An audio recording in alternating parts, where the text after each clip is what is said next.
Nesse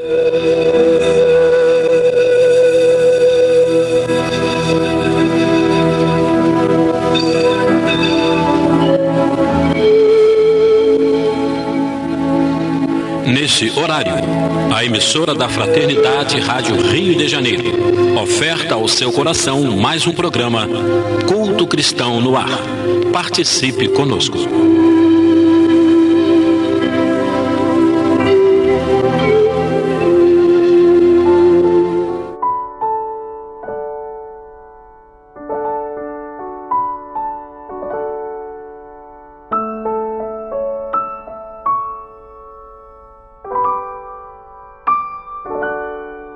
Olá, ouvintes! Estamos aqui neste 25 de dezembro, ainda sobre os auspícios das comemorações do nascimento do nosso Mestre, nosso guia e modelo Jesus.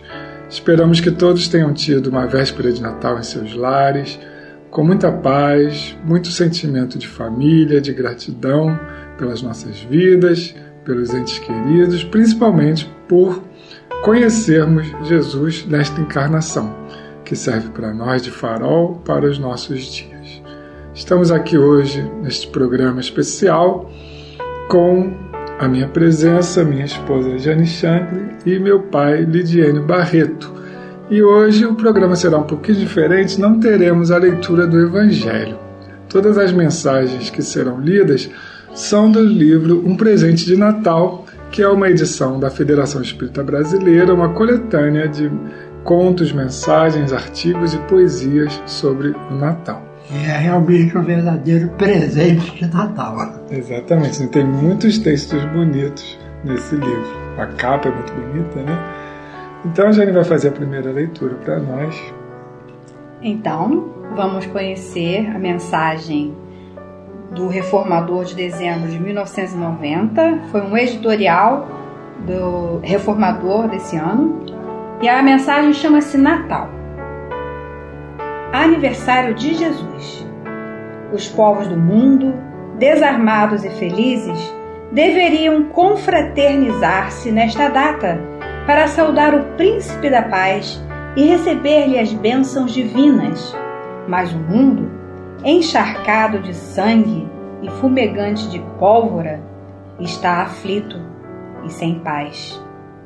Ainda perdidos na ilusão das conquistas transitórias e na falácia das hegemonias raciais, agridem-se os indivíduos e as nações na mútua flagelação dos órfãos da esperança, disputando desesperadamente sangrentos troféus de triunfos enganosos. Mas isso também passa, e passará muito em breve, para sempre, porque a grande noite apocalíptica que se aproxima deverá ser o termo final deste nosso planetário desvario.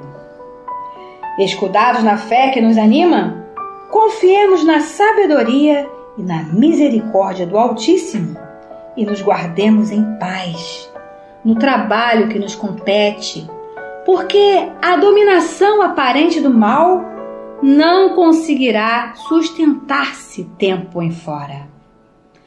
Quando a perigosa insensatez do aventureirismo inconsciente ultrapassar os limites da relativa segurança geral, os homens, assustados e sofridos, entenderão, finalmente, que não haverá recurso de sobrevivência fora da conciliação e da fraternidade. Tal como os perdulários da saúde, ao sentir os tentáculos da morte, trocam depressa a velha postura orgulhosa pelos aflitos apelos às medicações salvadoras. Assim também, os arautos da violência e do egoísmo, ao sentirem-se perdidos, não encontrarão alternativa, senão a de ajustar-se aos roteiros do Evangelho, na rendição feliz ao amor que alivia e salva. Quando isso acontecer, o Natal do Senhor será no mundo uma festa de luz, felicidade e paz. Então, Jesus renascerá na terra, não mais na solidão de uma tosca estrebaria, mas no próprio coração de cada ser humano. E nós continuamos aguardando esse renascimento de Jesus em nossos corações, né? Assim, Mestre, no início deste programa, pedimos a Tua proteção, as Tuas bênçãos sobre cada um de nós. Derrama a Tua paz, os Teus ensinamentos, mas principalmente o Teu amor sobre toda a humanidade, Senhor. A lição que lemos é de 1990, tem 33 anos, a tua idade, e continua atual, infelizmente. Continuamos com conflitos, continuamos com disputas, com egoísmo em nossos corações, entre as pessoas, entre as nações. Mas sabemos que a vitória do bem pode demorar, mas não falhará, porque é ela a única certeza que temos de que todos um dia seremos anjos.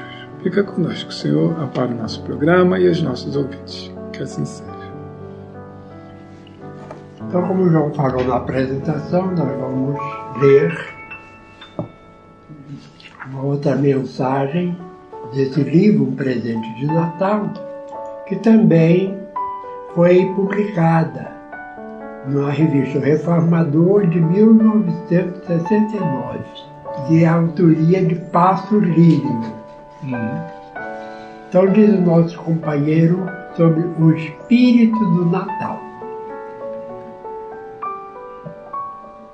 Ter o espírito do Natal quer dizer dar e doar. Este o sentido que transmitiu ao acontecimento aquele que o ensejou antes e depois da sua consumação. Então, logo no início aqui, né, o autor diz que o Natal é um ato de dar e doar. De modo geral, as pessoas dão presentes, dão abraços, mas essa doação nem sempre acontece, porque o doar é um ato de amor e poucas pessoas se lembram de ajudar alguém em nome de Jesus nessa data. Graças a Deus, atualmente tem grupos que estão despertando para isso. E ano passado, não sei se deve acontecer esse ano também, mas ano passado nós vimos na reportagem de um grupo que no dia de Natal sai à noite, né, para levar quentinhas e sempre, né, com um pouco mais, vamos dizer assim, de capricho, né, uma coisa que nem sempre as pessoas comem nas quentinhas, né, e saem para distribuir à população de rua, né. Então, alguns grupos fazem até cantatas, né, levam corais para as ruas. Então a gente vê que isso realmente, alguns já estão despertando para isso. As próprias igrejas, né, em vez de ficarem fechadas, deveriam abrir nesse dia, né, e fazer um ato solene, né, porque é isso que Jesus gostaria de receber como presente, né. As igrejas católicas têm a missa no galo. Então, aí ele continua dizendo que este sentido transmitido ao acontecimento, aquele que o ensejou, que é Jesus, antes e depois de sua consumação. Aí ele fala assim: antes, proporciona felicidade àquele que lhe for escolhido por mãe, quando da anunciação feita pelo anjo Gabriel. Prodigaliza a alegria a Isabel, por ocasião da visita que ele fez à agraciada do Senhor. Infunde tranquilidade e confiança a José pelas coisas que lhe dá a saber por meio dos sonhos premonitórios. Acalenta as esperanças dos 3 reis magos, pondo a guiar-lhes os passos uma estrela que os leva jubilosos e triunfantes à presença do Salvador. Então aqui alguns fatos que aconteceram, né, antes do nascimento de Jesus. Aí agora ele vai falar assim: depois de mudança. Peraí. Aí continua o artigo dizendo assim: depois... Eu vou continuar a leitura aqui. Depois do nascimento de Jesus, inunda de contentamento os pastores que, na calada da noite, no silêncio das horas mortas, apacentam seus rebanhos. Deslumbra os doutores da lei, os mestres de Israel, no recinto da sinagoga, com as manifestações fluentes da sua profunda sabedoria. Quem conhece o Evangelho sabe que está se referindo a Jesus aos 12 anos de idade, que ele estava lá conversando com as pessoas no templo de Jerusalém. Aumenta o regozijo dos convivas na boda de Caná, transformando água em vinho. Assegura a Pedro e a André grande contentamento pela dadivosa pesca que os felicita, coroando-lhes os esforços depois de uma noite inteira de tentativas infrutíferas. Restaura o júbilo dos corações amargurados de Jairo, da viúva de Naim, de Marta e Maria, ressuscitando-lhes os entes queridos. Conforta o centurião, dando-lhe a certeza da cura do seu servo. E essa passagem do centurião eu acho muito bonita, né, que ele fala para os seus apóstolos que em nenhum daqueles de Israel ele viu tamanha fé, porque o centurião estava com um servo enfermo e pediu o auxílio de Jesus. Jesus se prontificou aí até onde o servo estava, e o centurião disse que não precisava, que bastava dali mesmo ele fazer uma prece que o servo seria curado, né? Então Jesus falou isso, que nenhum entre os israelitas tinha tamanha fé como aquele centurião, que era um romano, né? E mostra o poder também da oração à distância, que nós espíritas também sabemos. E lembrando também que o centurião é uma autoridade, né, romana ali na Palestina, e ele não foi por comodismo que ele falou que Jesus não precisava ir. Né? Ele falou: não sou digno de receber na minha casa. Olha a humildade de um homem, né? Que era uma autoridade. Autoridade, né? E diz que ele não era digno de receber Jesus em sua casa. Né? Então, além da fé, ele entendia a autoridade de Jesus como missionário. Né? E aí, continuando os feitos de Jesus pós-nascimento. Felicita a mulher adúltera, livrando-a dos seus perseguidores. Ergue o ânimo de Madalena, assegurando-lhe a possibilidade de sua regeneração. Alegra os publicanos com a convicção que lhes incute de que não há classes desprezíveis nem desprezadas. Dá vista aos cegos, limpa os leprosos, expulsa demônios, levanta paralíticos, leva sacrossantos estímulos, fagueiras esperanças aos sofredores do corpo e da alma, aos necessitados do físico e do moral. Rejubila-se com os discípulos na ceia pascal. Desanuvia as preocupações de Maria ao confiá-la aos cuidados do discípulo amado, apontando-o a ela como filho e indicando-a a ele por mãe. Estimula o bom ladrão. Então nós observamos aqui os feitos de Jesus, né? E o autor vai descrevendo em ordem que se encontra lá no Novo Testamento, terminando com a mensagem que Jesus passa ao bom ladrão, né? De que ainda em breve esse homem que entendeu a grandeza de Jesus, apesar de ser um malfeitor, e pede a Jesus humildemente que o ajudasse. E Jesus então promete que ele estaria um dia no reino de Deus, que é o destino de todos nós.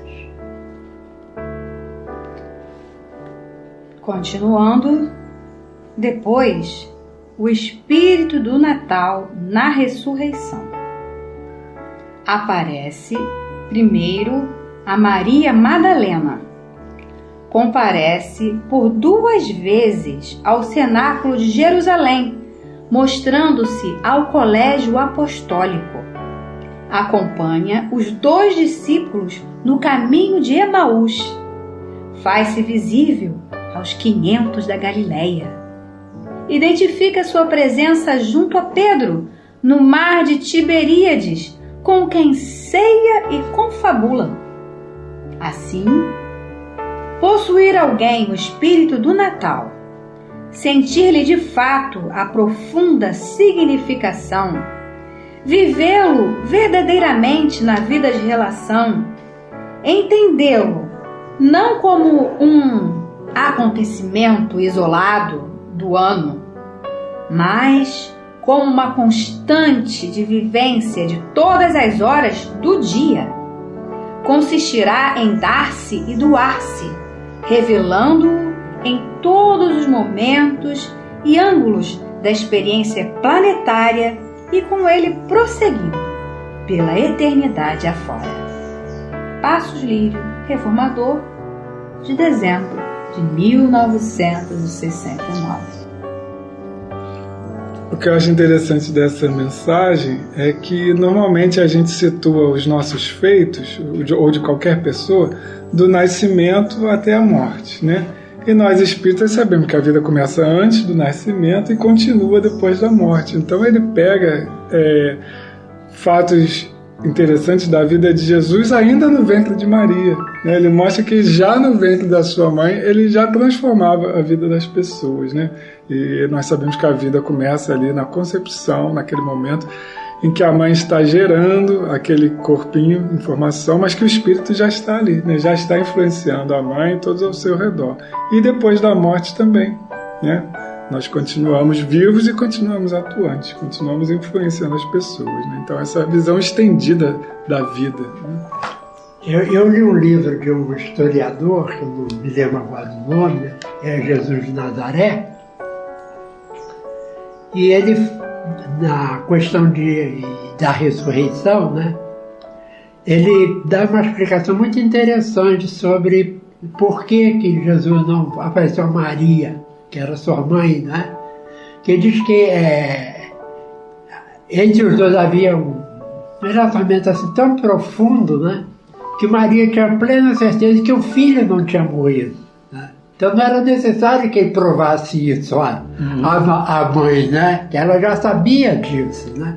Então que ele foi aparecer para outras pessoas que estavam em dúvida, até para que fortalecesse o ânimo daquelas pessoas. Eu nunca tinha visto essa explicação, né? Eu achei muito interessante, que apesar de não ter sido narrado dos evangelhos, mas a probabilidade de ser verdadeiro o raciocínio desse autor é muito grande, né? Até porque se ele aparecesse primeiro para Maria e ela fosse contar para os discípulos, eles iam falar, isso aí é coisa de mãe com saudade do filho, né? Talvez não dessem prestassem tanta atenção no que ela estivesse falando. Talvez caiba uma música. Nós escolhemos essa mensagem porque ela retrata bem essa necessidade das pessoas entenderem que Natal não é só uma festa de comes e bebes, né? Tem algo mais profundo, algo mais espiritual. E é isso que Jesus vem guardando há tanto tempo, né? Que as pessoas possam entender que ele não veio, né, com essa missão, né, de fazer, né, ser homenageado com festa que, infelizmente, né, o aniversariante é sempre colocado de lado. Né? Em toda a festa, o aniversariante é a figura principal. Desde um aninho de idade de uma criança, os pais festejam, né, fazendo com que a criança seja o alvo principal. Né? E Natal a gente comemora o aniversário de Jesus, mas ele, de modo geral, nunca é lembrado, nunca é citado.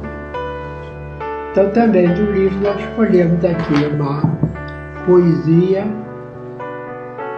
que a nossa companheira Jane vai fazer a leitura. Então, no mesmo livro, a poesia de Irene Souza Pinto, do livro Antologia dos Imortais, psicografia de Francisco Cândido Xavier e Valdo Vieira. Natal. Natal, grande bolo à mesa, árvore linda em festa. O brilho da noite empresta regozijo ao coração. É como se a natureza trouxesse Belém de novo para os júbilos do povo em doce fulguração. Tudo é bênção quem se inflora, de envolta na melodia da luminosa alegria que te beija e segue além. Mas se reparas, lá fora, o quadro que tumultua, verás quem passa na rua sem ânimo e sem ninguém. Contemplarás pequeninos de faces agoniadas, pobres mães desesperadas, doentes em chaga e dor. E ajudando os peregrinos da esperança quase morta, talvez enxergues à porta o Mestre pedindo amor. É sim, é Jesus que volta, entre os pedestres sem nome, dando pão a quem tem fome, luz às trevas, roupa aos nus. Anjo dos céus sem escolta, embora a expressão serena, tem nas mãos com que te acena os tristes sinais da cruz. Natal, reparte o carinho que te envolve a noite santa, veste, alimenta e levanta o companheiro a chorar. E na glória do caminho, dos teus gestos redentores, recorda por onde fores que o Cristo nasceu sem lar. E assim, Jesus amado, esperamos que com este programa estamos te oferecendo, Senhor, de uma forma bem simples, bem singela, o nosso presente de Natal, que realmente você gostaria de ter de todos os teus irmãos na terra. Abençoa os lares sintonizados conosco, que sabemos, Senhor, se estão nos ouvindo, é porque também comemoram o Natal de forma diferente.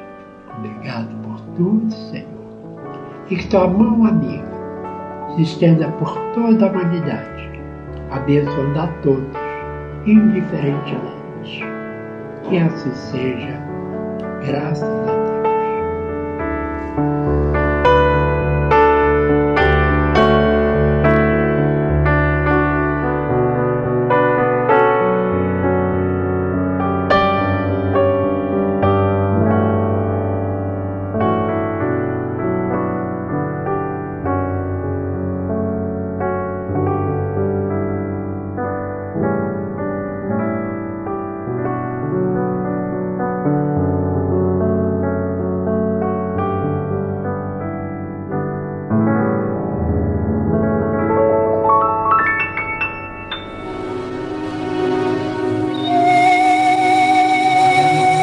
Este foi mais um programa Culto Cristão no Ar, que ofertamos ao seu coração pelas ondas amigas da Rádio Rio de Janeiro. Volte a estar conosco na próxima segunda-feira, nesse mesmo horário.